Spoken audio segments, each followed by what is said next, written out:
आज हम रीढ़ की हड्डी में जो दर्द है या लो बैक पेन है इसके बारे में इस वीडियो में जानेंगे। मैं doctor Kausar, pain medic, pain clinic Pune से। मेरे ओपीडी में मैं काफ़ी पेशेंट देखती हूँ जिनको लो बैक पेन की शिकायत रहती है। राइट फ्रॉम 20-25 साल की एज से तो 60-70 साल की एज तक के काफ़ी सारे लोगों को लो बैक पेन की शिकायत रहती है। तो लो बैक पेन किन चीज़ों की वजह से हो सकता है? तो इसके 3 मुख्य कारण हैं। जो अपनी बैक है उसमें 3 मुख्य चीज़ें होती है। एक है वर्टिब्रा, मतलब जो हड्डी का पार्ट है वो एक कॉज हो सकता है, या वर्टिब्रा के बीच में जो इंटरवर्टिब्रल डिस्क होती है, जो गादी होती है 2 मनकों के बीच में, वो एक मुख्य कारण रह सकता है। मतलब एज के साथ जैसे जैसे उसमें वियर एंड टेयर होके उसमें झीझ होता है, उसकी वजह से भी, डिस्क की वजह से भी बैक पेन हो सकता है।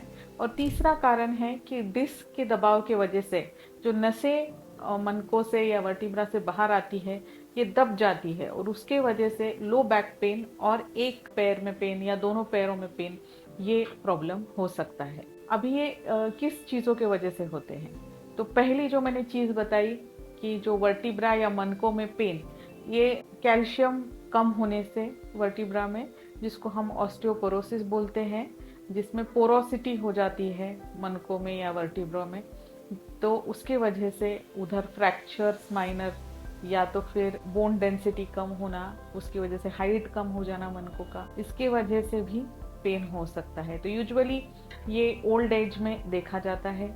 जो औरतों ने मेनोपॉज क्रॉस कर दिया है, ऐसी औरतों में ज़्यादा करके जो हड्डियां रहती है वो धीरे धीरे पोरस हो जाती है और हड्डियों का कैल्शियम कम हो जाता है, और इसके वजह से हड्डियां भी फ्रैक्चर हो सकती हैं। जब स्पाइन का मूवमेंट होता है तो डिस्क भी स्क्वीज इन स्क्वीज आउट होती है। तो जैसे जैसे हम एज करते हैं तो ये डिस्क में प्रॉब्लम होने लग जाता है, ये सरक जाती है या बल्ज हो जाती है।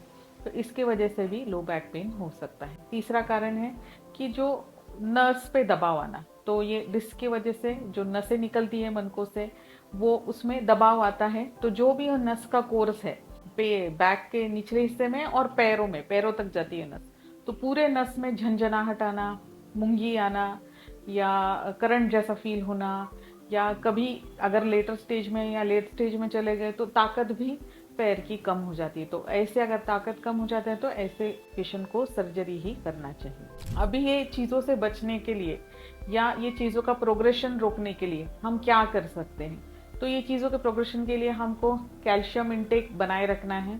कैल्शियम किससे मिलता है? मिल्क, कैल्शियम युक्त चीज़ें अगर आप खाएंगे तो इसके कैल्शियम सप्लीमेंट्स अगर लेंगे तो इससे, ओल्ड एज में तो कैल्शियम सप्लीमेंट्स लेने ही चाहिए। कैल्शियम सप्लीमेंट्स अगर आप लेंगे, शेल कैल लेंगे या ऐसे कुछ लेंगे, तो इससे भी आपका कैल्शियम का जो रिक्वायरमेंट है वो पूरा होगा। लेकिन कैल्शियम को सपोर्ट करने के लिए आपको विटामिन डी लेना पड़ेगा। तो विटामिन डी के आपको लेवल्स आपके चेक कराने हैं ब्लड टेस्ट से, और अगर विटामिन डी कम है तो विटामिन डी का भी रिप्लेसमेंट करना जरूरी है। और क्या कर सकते हैं? तो बेसिकली ये जो सारा डायनामिक्स है स्पाइन का, ये मसल रिलेटेड है।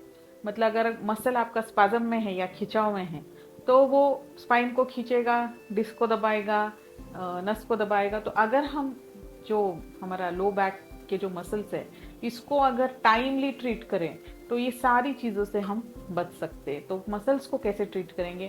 तो आप डेली बेसिस पे कुछ एक्सरसाइज, स्ट्रेचेस फॉलो कीजिए। जो हमारा सेडेंट्री लाइफस्टाइल है आजकल का, उसमें भी अगर हम थोड़ा सा कुछ एक्सरसाइज इंकलकेट करें तो उससे भी ये प्रोग्रेशन हम रोक सकते हैं। और एक चीज़ है कि अगर मसल स्पाज्म है, लो बैक पेन है और यंग एज है, 25-30 साल, 35 साल, तो हम अल्ट्रासाउंड गाइडेड ड्राई नीडलिंग कर सकते हैं। हम ये मसल्स को ड्राई नीडलिंग से रिलैक्स कर सकते हैं, तो ये बैक पेन आपको हमेशा के लिए चला जाएगा।